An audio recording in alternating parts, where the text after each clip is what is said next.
Pero lang mga tula. Pinag-ibig.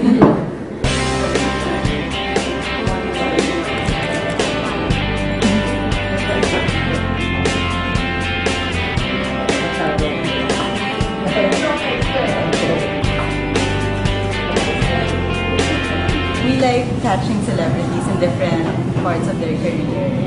We had Marian when she was starting out.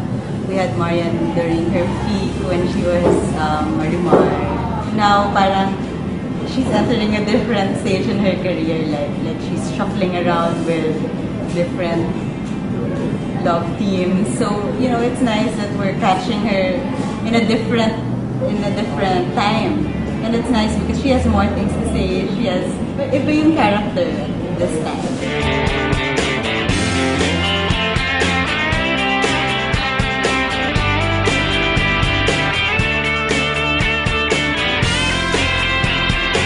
In our June issue the theme is Girls Just Wanna Have Fun. And we think that Marian's really, she has that spunk, she's really fun.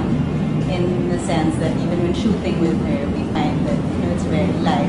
She can play around, she's not stiff, may baon siyang mga poses. And it's nice because it's timely that Sex and the City is going to be out this month also. So we wanted to show that in the photos and in her personality. So we think that she's independent, she's a go-getter, but all packed in a very, very fun and gorgeous package.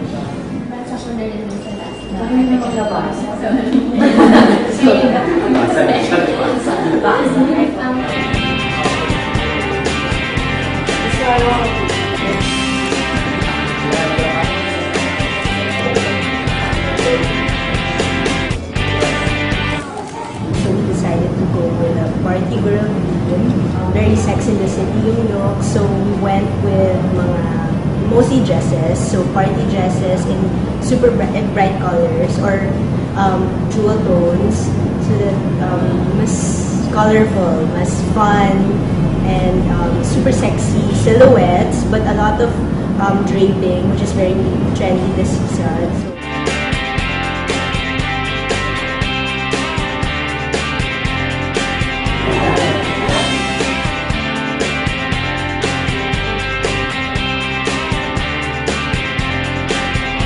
So, her a couple of times already before, laging enjoy. Kasi kalog siya eh.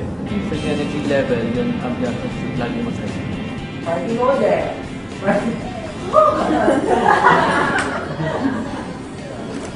Wait lang. Hindi, okay lang.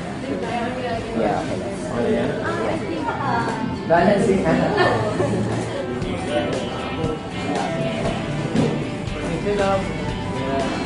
In terms of the poses, easily kaya niya gawin yung mga dinidirect sa kanya. Because marami siyang experience na eh. She can do fashion, she can do from bakya, she can do lahat ng types of poses. Kaya-kaya niya.